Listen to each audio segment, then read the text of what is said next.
God who cares and commands us to bring our burdens to Him.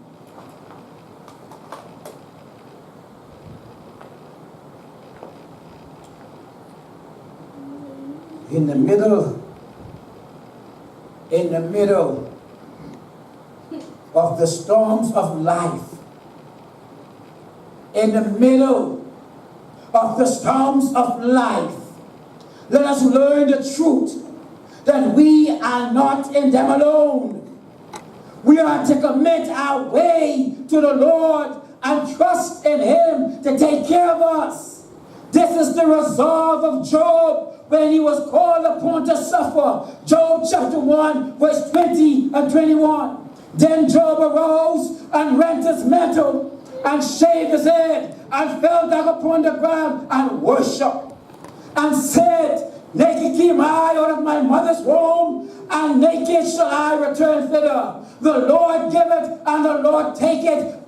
Take it away. Blessed be the name of the Lord. Job chapter 23 and verse 10. But He know the way that I take, and when I am tried, I shall come forth as gold. Job chapter 13 and verse 15. Though He slay me, yet will I trust Him. I will maintain mine own ways before Him. Job is saying, oh God, whatever you bring my way, whatever you put on, I will worship, I will trust, I will not quit. Amen. God is saying, commit your way to me. Everything you face, everything you have, give to me. That's the command. Look at the comfort. What's the comfort? The whole emphasis here is that we are to walk in faith, placing our burdens on the Lord. He will take care of us. We may not like the way we are called upon to trod, but in the end, the faith of the child of God will be vindicated. Friends, God is never in a hurry. God is never hurried by our worry. God is never hurried by our worry. He does not get excited when we struggle against the situation we find ourselves in. You know what we like? God, I'm going through this situation, and why aren't you coming to my aid? Why aren't you there for me? Things are just falling apart, and my life is just about to just fall apart. And where are you, God? God, what's going on? We all excited, we all anxious, we all want something to take place. God is in no hurry. What He is looking for is faith, obedience, and eagerness in the midst of the struggle of life. In the midst of what you're faced with, I don't know what it is, whatever it is. In the midst of what you're faced with, God is in no hurry to take you out. But what He's looking for, He's looking for your faithfulness, looking for your obedience, and He's looking to see whether you're yielded to Him in the midst of what you face right now. His promise to us is that your faith will never be in vain. Your faith will never be in vain. That's the promise He makes to us.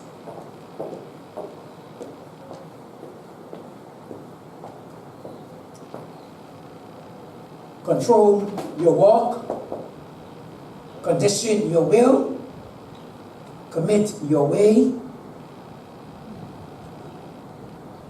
Fourth thing I see here in verse 7. Rest in the Lord and wait patiently for Him. Fret not thyself because of him that prospered in his way, because of the man that bringeth wicked devices to pass. God is saying, consecrate your weight. Consecrate your weight. We are told in this verse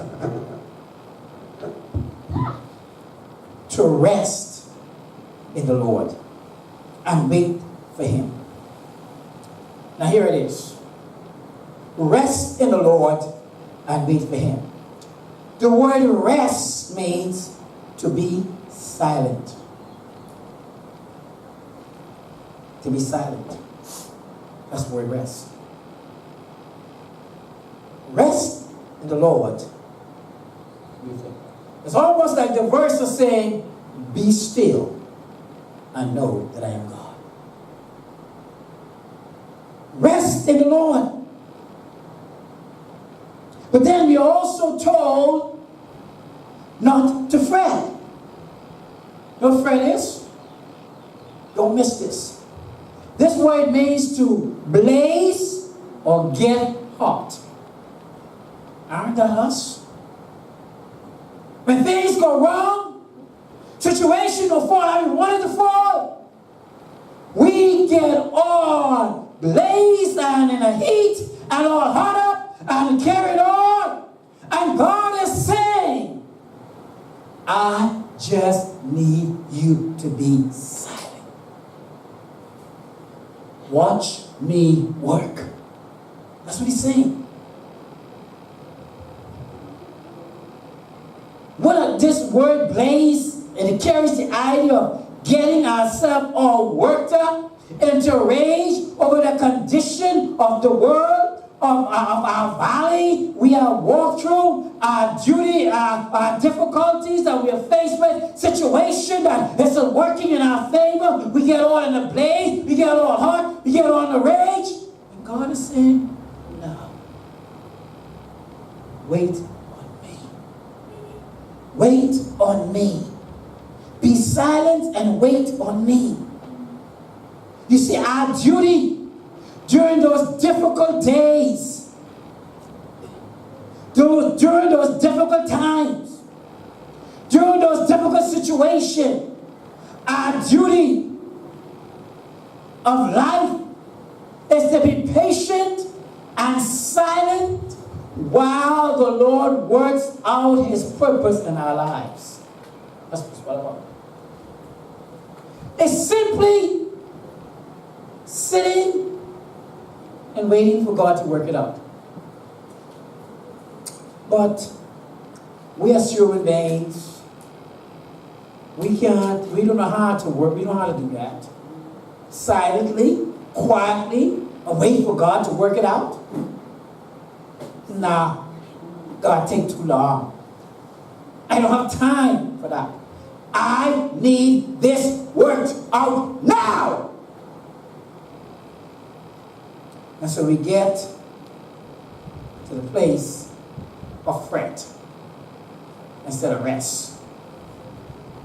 And God is saying, rest in the Lord and wait patiently for him. That's our responsibility. That's our duty. This is not easy. But hear me, church. This kind of attitude was modeled for us by the Lord Jesus Christ himself. When he was abused, mocked, crucified, whatever you want to call it, whatever they said about it, whatever it was, he did not respond. He endured his affliction and yielded silence. Isaiah 53:7. He was oppressed and he was afflicted, yet he opened not his mouth. He was brought as a lamb to the slaughter, and as a sheep before her shearers is dumb, so he opened not his mouth. Therefore, regardless of the burden you are called to bear, learn not to whine, but to bear it for the glory of God, waiting patiently on him to work out his will in your life. This isn't easy, but it's an attitude that God can bless and use for his glory. What I'm asking of us as a people of God, as a church, is not easy. But the fact is, if we're going to step to peace in the paths of life, we have to consecrate our wait and wait for God. Because if you try to figure it out and work it out, you're going to mess it up.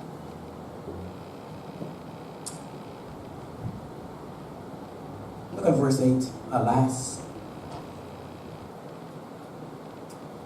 Control your walk. Condition your will. Commit your way. Consecrate your weight. Verse 8. Cease from anger and forsake wrath. Fret not thyself in any wise to do evil. Don't get all hot, lead up to do evil. We are commanded here to refrain from anger. That's what we're commanded to do. Conquer your wrath. That's what that point is.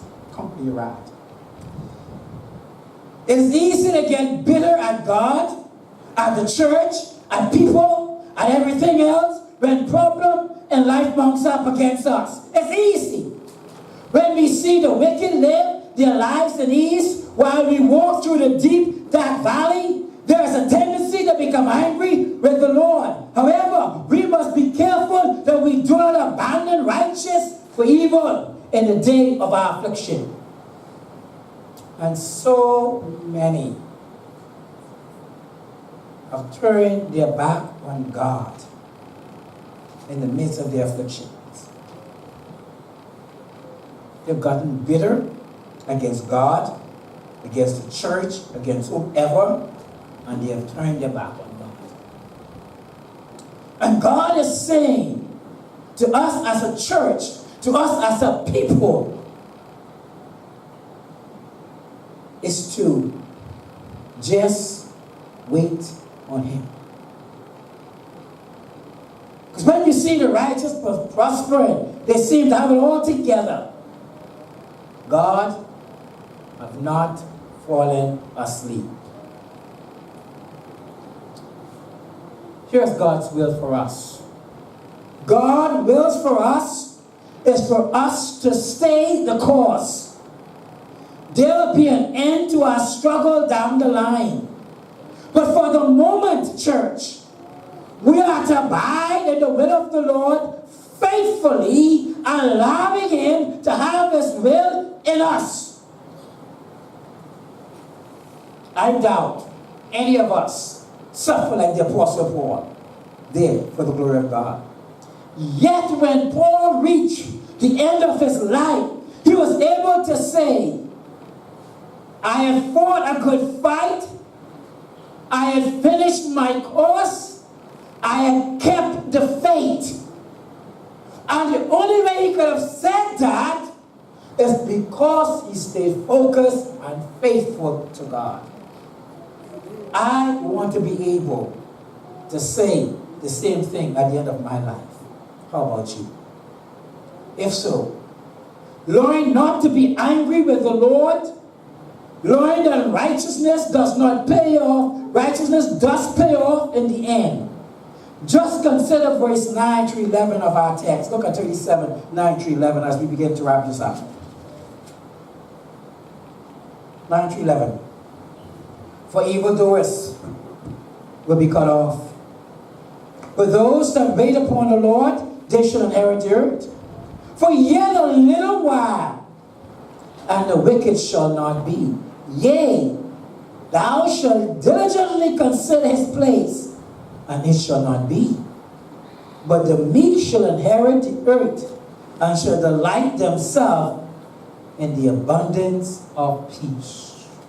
That's God's comfort. Hear me? God is working in you to develop His image more perfectly. That's what God is doing. God is working in you to develop His image more perfectly.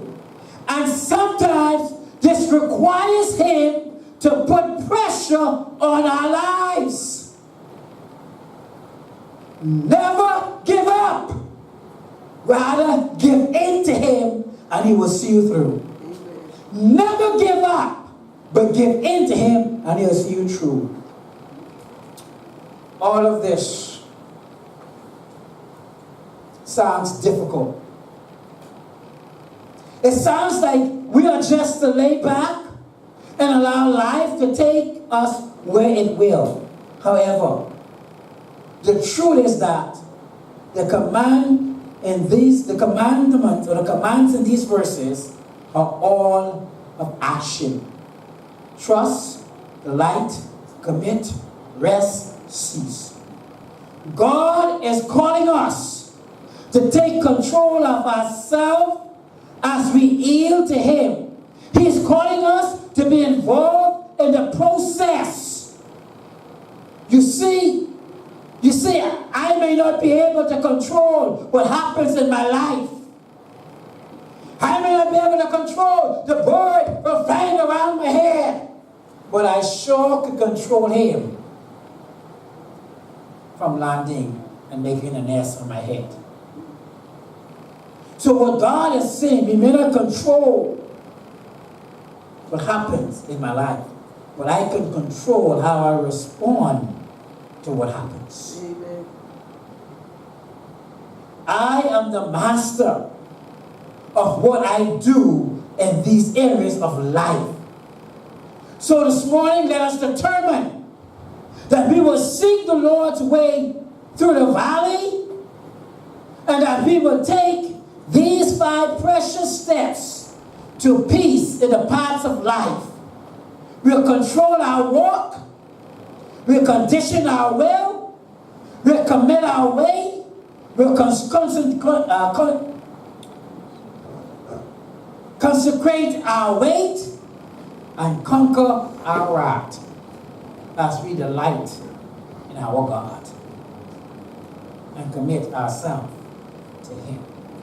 Our Father and our loving God, we thank you for your love. We thank you for your grace and your mercies. Lord, we all face struggles. We all ask the question, why do the righteous suffer and the wicked prosper?